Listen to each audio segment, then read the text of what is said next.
दोस्तों, क्या आपने कभी ऐसी कहानियाँ सुनी हैं जिनमें सच्चाई और रहस्य की धुन आपस में घुल मिल जाती है?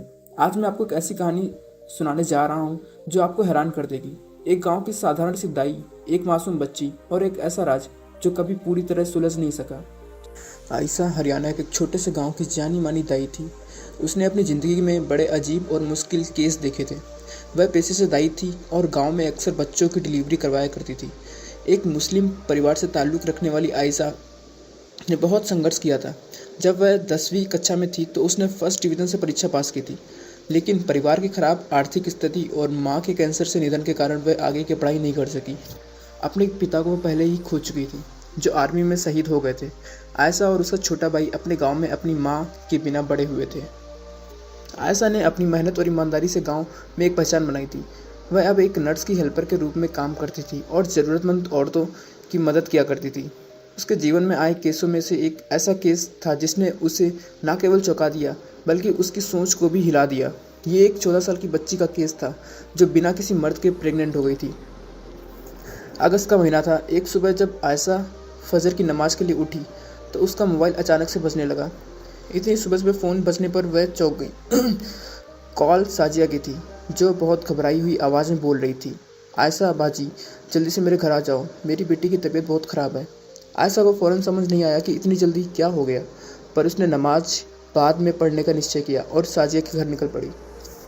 जब आयशा साजिया के घर पहुंची तो उसे सीधे राबिया के कमरे में ले जाया गया। साजिया ने उसे बताया कि उसकी 14 साल की बेटी राबिया प्रेग्नेंट है।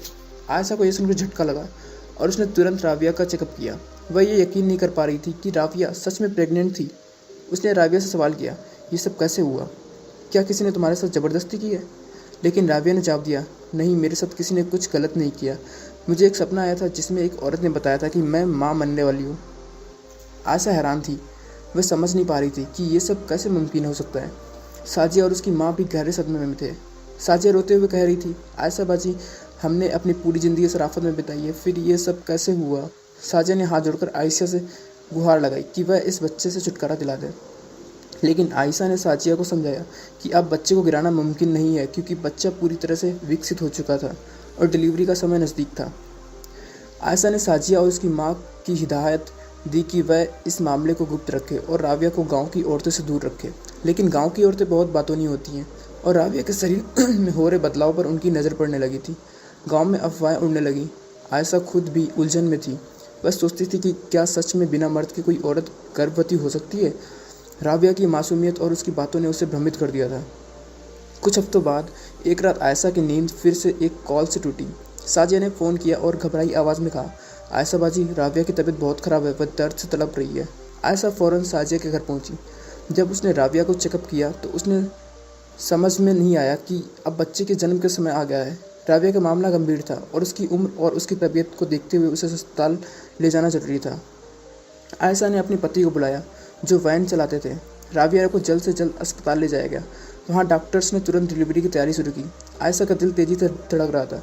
क्या राबिया और बच्चा सुरक्षित होंगे? अस्पताल में कुछ ही देर बाद राबिया ने एक स्वस्थ बच्चे को जन्म दिया। अब सबसे बड़ा सवाल था, ये बच्चा किसका था? लेकिन राबिया ने बार बार यही कहा कि उसे नहीं पता कि वह प्रेग्नेंट कैसे हुई। गांव वालों में ये बात फैलने लगी कि राबिया बिना किसी मर्द के प्रेग्नेंट हो गई थी। लेकिन कुछ सवाल कभी सुलझते नहीं हैं। कुछ घटनाओं के पीछे का रहस्य शायद कुदरत ही जानती है। दोस्तों, ये कहानी कोई सवाल खड़े करती है, क्या राबिया सच कह रही थी? क्या सच में ऐसा मुमकिन है कि कोई बिना मर्द के गर्भवती हो जाए, या फिर ये सब किसी गहरे राज का हिस्सा था? ये कहानी हमें बताती है कि ज़िंदगी में कभी कभी ऐसी घटनाएं घटती हैं जिनका जवाब हमारे पास नहीं होता है। अगर आपको ये कहानी पसंद आई है तो इस वीडियो को लाइक और शेयर ज़रूर करें। धन्यवाद।